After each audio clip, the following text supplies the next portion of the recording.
Graças a Deus. Abra sua Bíblia. Evangelho de Lucas, capítulo 13.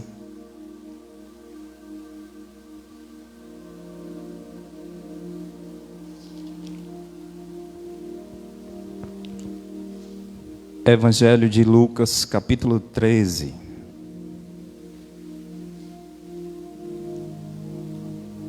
Do versículo 6 ao versículo 9. Apenas 3 versículos.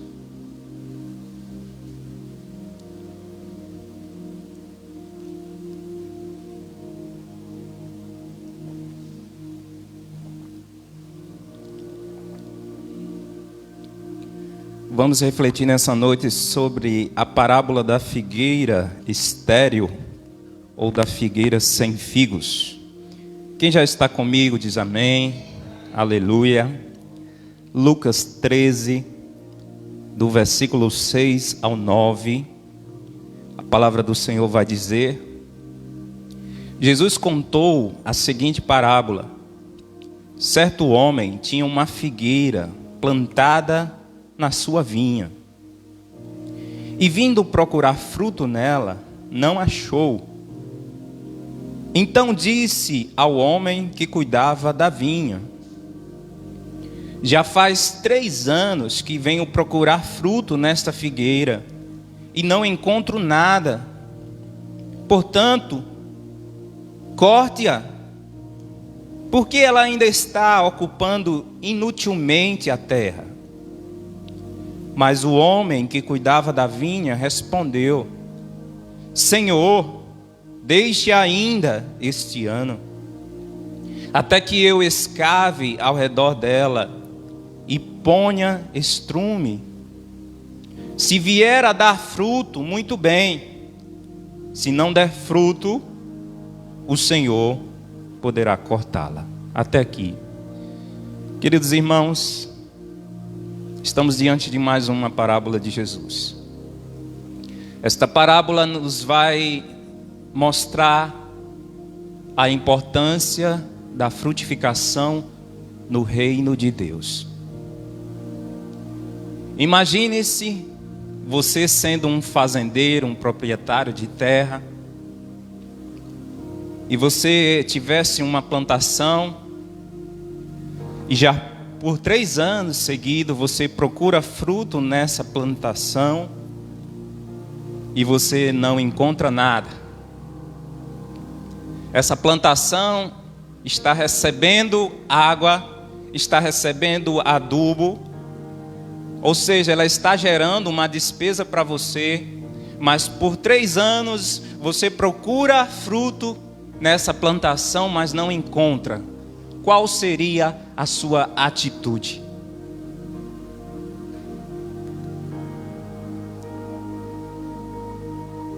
Essa parábola vai mostrar a atitude do proprietário de uma figueira que há 3 anos procurava fruto nela, mas nada encontrava. Demonstrando aqui a importância do fruto e demonstrando também a paciência do proprietário da vinha em relação a esta figueira que não estava produzindo. A Bíblia, ela tem várias passagens que comparam o homem com plantas, com árvores. É muito comum nas Escrituras o homem ser comparado com uma árvore e a obra humana ser comparada com um fruto. A Bíblia utiliza comumente a figura de plantas para representar o povo de Deus. A Bíblia compara o povo de Deus com a videira que produz uvas. João capítulo 15, Salmo 80, Jeremias 2:21. A Bíblia também compara O povo de Deus com a oliveira que produz olivas, azeitonas. Jeremias 11:16, Salmo 52:8. A Bíblia compara também o povo de Deus com a palmeira. E compara também o povo de Deus com o trigo, né? Lá na parábola do joio e do trigo. E no salmo que a gente leu no início deste culto, a Bíblia compara o povo de Deus com uma árvore plantada junto ao ribeiro das águas. A aplicação imediata dessa parábola é que a figueira representa aqui Israel, o povo de Deus. A figueira ou os figos são utilizados várias vezes em conexão com Israel. Aquela nação tinha falhado em produzir fruto espiritual, mas Deus dá ao povo mais uma oportunidade em seu comportamento em relação a Jesus. Interessante que as figueiras, elas dão seus primeiros frutos em maio e junho. E os figos mais tardios, né, ou chamados figos de verão, eles acontecem de agosto a outubro. Interessante que essa parábola diz que essa figueira estava plantada em uma vinha, né? Quando se fala em vinha, se fala de videira, ou seja, que produz uvas. Mas era bastante comum naquela época plantar a figueira junto com a vinha, com a videira. Porque a figueira, ela representava uma base, né, para que a videira pudesse se espalhar. Era uma chamada cultura mista. Então era bastante possível plantar videira junto com figueira. Falando então, queridos, a respeito aqui do fruto, que é o foco desta parábola. João capítulo 15, versículo 16, Jesus diz: não foram vocês que me escolheram, pelo contrário, eu os escolhi e os designei para que vão e deem fruto, e o fruto de vocês permaneça, a fim de que tudo o que pedirem ao Pai em meu nome, Ele lhes conceda. Ou seja, queridos, nós fomos escolhidos por Cristo para dar frutos. Deus espera de nós bons frutos. Qual é o objetivo de alguém que planta uma vinha se não colher os seus frutos, se não desfrutar do fruto? O objetivo principal de uma planta que foi designada para frutificar é dar o seu fruto. E a Bíblia diz que Deus, Ele é glorificado quando nós damos fruto, pois demonstramos que de fato nós somos discípulos dEle. Ele se alegra quando os seus filhos manifestam fruto. O dono da vinha tinha todo o direito de esperar frutos da figueira. E com muita razão ele ficou desapontado. Assim como eu e você ficaria desapontado se por 3 anos fôssemos até uma árvore que foi plantada para dar fruto e não achássemos nenhum fruto nela. Certamente eu e você teríamos cortado já no primeiro ano. Não teríamos nem esperado. E com razão, o proprietário daquela vinha ficou desapontado por não encontrar nenhum fruto por 3 anos. Ele procurou fruto e não encontrou. Se uma planta que foi designada para produzir fruto não está produzindo fruto, ela está ocupando inutilmente a terra. Assim como o mato, assim como a erva daninha. O mato e a erva daninha estão ocupando inutilmente a terra, porque eles não produzem fruto algum, eles só atrapalham. No versículo 7 diz: então disse ao homem que cuidava da vinha: já faz 3 anos que venho procurar fruto nesta figueira e não encontro nada. Portanto, corte-a, porque ela ainda está ocupando inutilmente a terra. Queridos, o proprietário da vinha, ele não estava sendo injusto. O proprietário sabe que se demanda tempo para a geração de um fruto. Portanto, ele é justo e paciente. Já havia 3 anos que ele estava esperando, ele já estava sendo paciente. Qual o tempo ideal para se manifestar um fruto? Na agricultura vai depender da espécie que você está plantando. Tem espécie que vai manifestar o fruto mais rápido do que outras. Mas, irmãos, 3 anos, não creio em nenhuma espécie que demore tanto tempo assim para manifestar um fruto, falando do mundo natural. O fruto não aparece logo, é certo, o fruto não aparece do nada. O fruto demanda um tempo, demanda um período para crescimento, para maturação, demanda um período para que a planta floresça. Mas, em algum momento, esse fruto vai ter que se manifestar.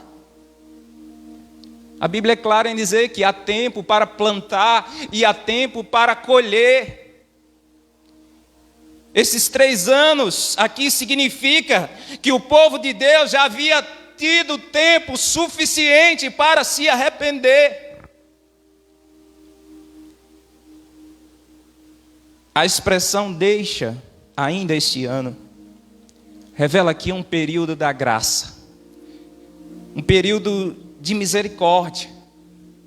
É a oportunidade que é ampliada, mas porém esta oportunidade é ampliada por um tempo limitado. Vejamos então a atitude daquele homem que cuidava da vinha, que eu vou chamar aqui de jardineiro.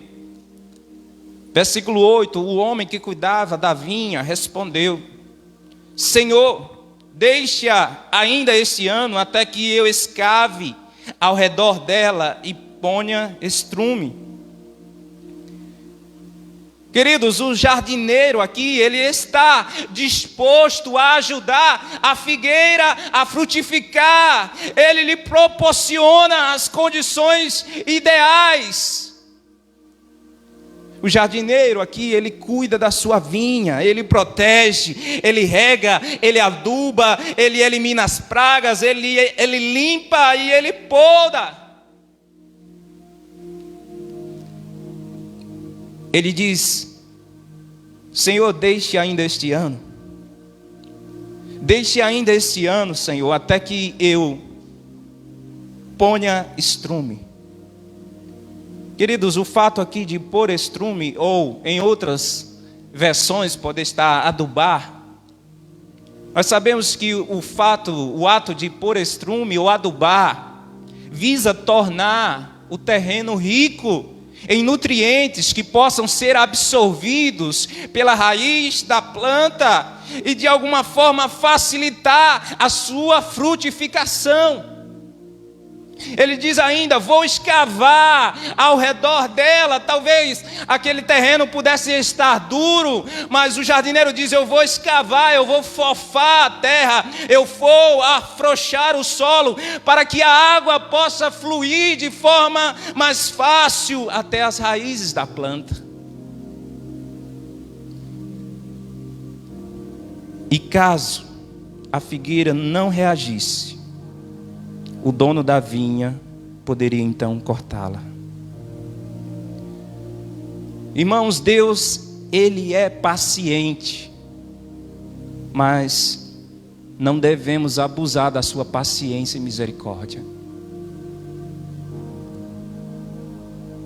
Em João 15, Jesus compara o seu povo como os ramos ou os galhos da videira. Ele diz: eu sou a videira verdadeira, meu pai é o agricultor e vocês são os ramos. Os galhos da videira frequentemente precisam passar por um processo de poda. Na poda, o viticultor ele remove tudo aquilo que tira a vitalidade da planta. A poda implica em um processo de renúncia, de perda, e muitas vezes é necessário que os galhos secos sejam retirados, que os galhos que estão atrapalhando o nosso crescimento, o nosso desenvolvimento, sejam cortados pelo dono da vinha para que possamos produzir. Nós temos que ser gratos, queridos, por tudo que Jesus faz por nós, porque Ele nos proporciona as condições vitais para que possamos manifestar o fruto. Jesus Cristo é o nosso intercessor. Jesus figura aqui esse jardineiro que intercede diante do proprietário da vinha, dizendo: espere mais um ano, eu vou cuidar da figueira, eu vou dar mais uma chance, eu vou dar as condições necessárias para que ela desta vez possa manifestar o seu fruto. E em João 15 vai dizer que os galhos, ajudados pelo agricultor, começam a dar o seu bom fruto. Jesus é a nossa solução perfeita para que possamos dar fruto. Jesus é a válvula de escape para aqueles que são infrutíferos produzir. Quantas e quantas vezes merecemos ser cortados, mas Jesus ainda continua insistindo em nós. Jesus continua ainda acreditando que somos capazes de nos reerguer e dar fruto. Jesus intercede por nós, Jesus investe em nós para que possamos ser frutíferos e para que possamos ser salvos da ira de Deus. Por que Jesus insiste tanto em nós? Porque Ele nos ama e Ele nutre interesse em cada um de nós. Eu sou a videira verdadeira, vocês são os ramos. Quem permanece em mim e eu nele, esse dá muito fruto, porque sem mim vocês não podem fazer nada. Se alguém não permanecer em mim, será lançado fora, à semelhança do ramo, e secará, e o apanham e lançam no fogo e o queimam. Queridos, Jesus está mostrando aqui que quem permanece na videira, que é Cristo, e quem suporta a sua poda, esse dá muito fruto. Bendito o homem que confia no Senhor e cuja sua confiança é o Senhor, porque ele será como a árvore plantada junto às águas, que estende as suas raízes para o ribeiro e não receia quando vem o calor, mas a sua folha fica verde, e no ano de sequidão não se afadiga, nem deixa de dar o seu fruto. Jeremias 17. Às vezes achamos que nós estamos no lugar errado. Às vezes achamos que as condições não são perfeitas para manifestar o fruto. Mas, queridos, esta parábola nos mostra que você está plantado no lugar exato, no lugar ideal, você está plantado em Cristo, você tem as condições suficientes para manifestar o seu fruto, você está enxertado na videira e você recebe dela os nutrientes, o seu DNA, aquilo que você precisa para dar fruto. A temperatura, o solo, a estação são ideais. Não importa se é ano de seca, não importa se é ano de fartura. Aquele que confia no Senhor não deixa de dar o seu fruto. Se você tem se comportado como a boa terra,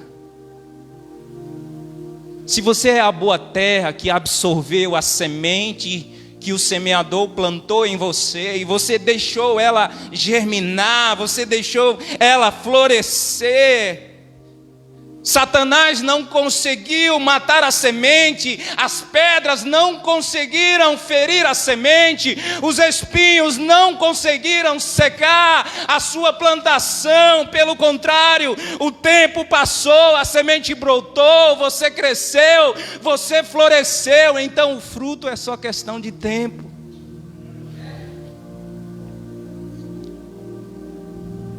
Engraçado que o jardineiro, ele diz que se vier o fruto, muito bem, será perfeito. Se não der fruto, o Senhor poderá cortá-la. A parábola é clara ao dizer que se a figueira permanecer infrutífera, ela será cortada. O proprietário, não o jardineiro, fará o corte, ou pelo menos emitirá uma ordem para que ele seja feito. Mas a pergunta que não quer calar é: que fruto é esse que deve ser produzido por alguém, para que esse alguém não seja cortado do reino dos céus?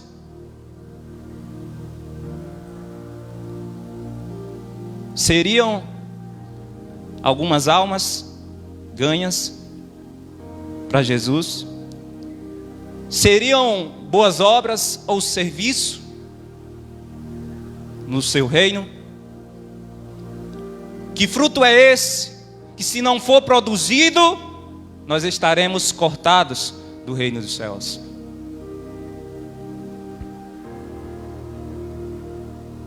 Almas ganhas para o Senhor, serviços prestados no reino do Senhor, são válidos, são benéficos, queridos. Aperfeiçoa, abrilhanta o nosso galardão perante o Pai.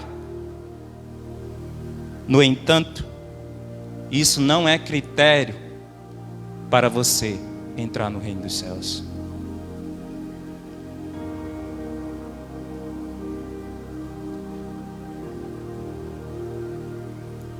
Certamente, alguém que tem o reino implantado em seu coração será um ganhador de almas, terá boas obras, terá ações e serviços perante o reino de Deus.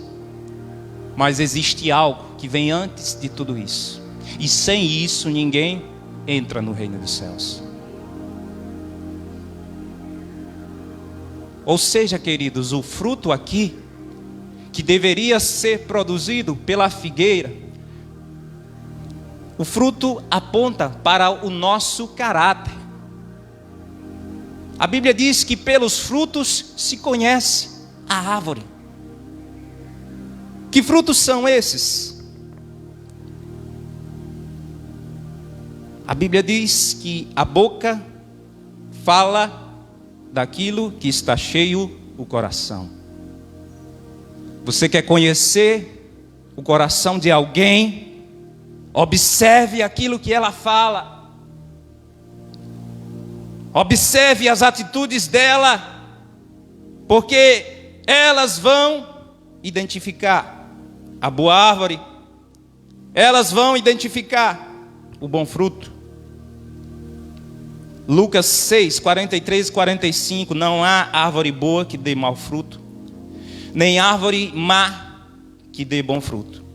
Porque cada árvore é conhecida pelos frutos que produz. Porque não se colhem figos de ervas daninhas, nem se apanham uvas dos espinheiros. A pessoa boa tira o bem do bom tesouro do seu coração, e a pessoa má tira o mal do mau tesouro. Porque a boca fala do que está cheio o coração.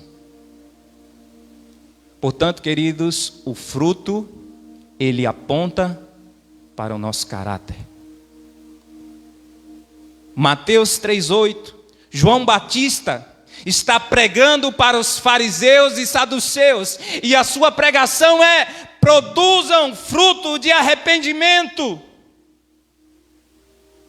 E também o machado já está posto à raiz das árvores. Portanto, toda árvore que não produz bom fruto é cortada e lançada no fogo. Produzam fruto de arrependimento. O fruto também pode ser compreendido como a manifestação do caráter de Cristo em nós. Vivendo como Ele viveu, frutificando e agindo como Jesus agiu, viver em santidade e obediência, pregando o Evangelho, curando enfermos, libertando cativos. Esse foi o ministério e trajetória de Jesus. A manifestação do caráter de Cristo em nós é andar como Ele andou, viver como Ele viveu. E a Bíblia diz que o fruto do Espírito é amor, alegria, paz, paciência, amabilidade, bondade, fidelidade, mansidão e domínio próprio. Gálatas 5, 22 e 23. Portanto, estamos falando de um fruto espiritual. Estamos falando de um caráter, de uma manifestação de um caráter, de um comportamento. Estamos falando de arrependimento, produzir fruto de arrependimento. No Antigo Testamento, uma árvore frutífera era comparada como alguém que tinha vida reta diante de Deus.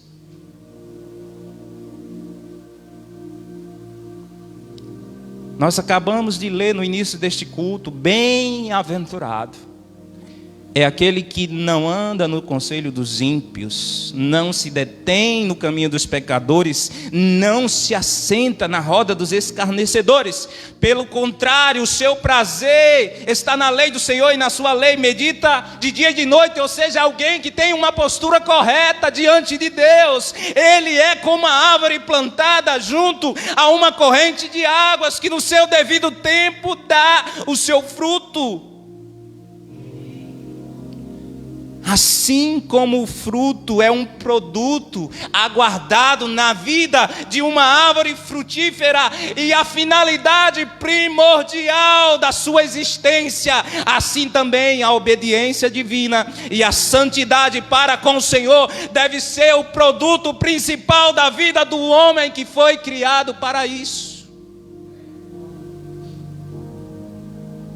Ou seja, você pode até ganhar almas para o Senhor e não ter esse caráter. Portanto, esse é o fruto que lhe coloca no reino celestial. Em resumo, o fruto é a nossa própria vida. Porque a Bíblia diz que no último dia deveremos estar maduros para sermos colhidos pelo Senhor. E como as árvores que não dão frutos serão cortadas, pois estão sendo inúteis, estão sendo dispendiosas para o dono da vinha, assim também os pecadores que nunca chegam ao arrependimento, à fé, à salvação, à santidade, serão fadados a morrer espiritualmente. Portanto, queridos, já encerrando esse estudo, eu deixo duas perguntas para a nossa reflexão. primeira, se estamos produzindo frutos. E a segunda, se o fruto que estamos produzindo é bom ou mau. Essa parábola, veja que ela não registra o final. Ela deixa uma interrogação. Ela não diz se a figueira, depois daquele ano, ela floresceu. Porque também é uma parábola escatológica. Ela está falando de algo que virá. Ela aponta para o juízo de Deus. Sabemos que a qualidade da nossa frutificação vai ser finalmente atestada no dia do juízo que ainda está por vir. A parábola afirma que a falta de produtividade é causa de juízo. E Jesus aqui ele aponta para o seu ministério como sendo um tempo de protelação, de alerta, antes da vinda do juízo. Não sabemos quando seremos chamados a prestar conta das nossas vidas, mas precisamos recuperar a noção de que as nossas ações são realmente significativas e que o Evangelho inclui o juízo, inclui a misericórdia, inclui o chamado ao arrependimento e uma vida produtiva diante de Deus. Mas sabe o que muitos fazem? Muitos criticam quando veem as atitudes de justiça do nosso Deus e perguntam: que Deus mau é esse? Tal parábola acusa a falta de fruto, e tal acusação não se restringe apenas para o povo de Israel, mas para todos aqueles que têm permanecido improdutivos diante de Deus. Quando o jardineiro diz este ano ainda, ele estabelece aqui um limite. Esse foi o prazo máximo pedido pelo jardineiro. E diante de tal oportunidade, diante de tal prazo, você vai procurar produzir bons frutos ou vai pagar para ver o corte do proprietário da vinha? Nosso Deus é misericordioso, sim. E Ele sempre se mostra misericordioso, inclusive nesta parábola. Mas a sua justiça chega. Você que tem se mantido estéril diante de Deus, você pode aproveitar essa chance e procurar produzir diante dEle. Mas você que já está produzindo, aproveite esta chance, aproveite mais este prazo para continuar a sua missão, para continuar glorificando o Senhor com os seus frutos, para continuar enchendo o seu coração de alegria. Aumente ainda mais as joias na sua coroa, aumente ainda mais o seu galardão nos céus e tenha gozo e alegria ainda mais perfeita. Aproveite também, você que já produz diante dele, para produzir ainda mais. Queridos, não precisamos e nem devemos esperar por um cargo na igreja para poder manifestar o fruto. Eu fico triste quando pessoas ainda têm essa visão limitada de que precisa de um cargo na igreja para poder fazer alguma coisa em prol do reino de Deus. Irmãos, você não precisa de um título para ganhar vidas para o Senhor. Você não precisa estar em um cargo de liderança para poder fazer coisas básicas para o Senhor. Quando eu comecei a servir ao Senhor, irmãos, eu não tinha cargo, eu não tinha título. Eu fazia coisas básicas e coisas simples. Eu nunca procurei cargos na igreja, mas os cargos me procuravam.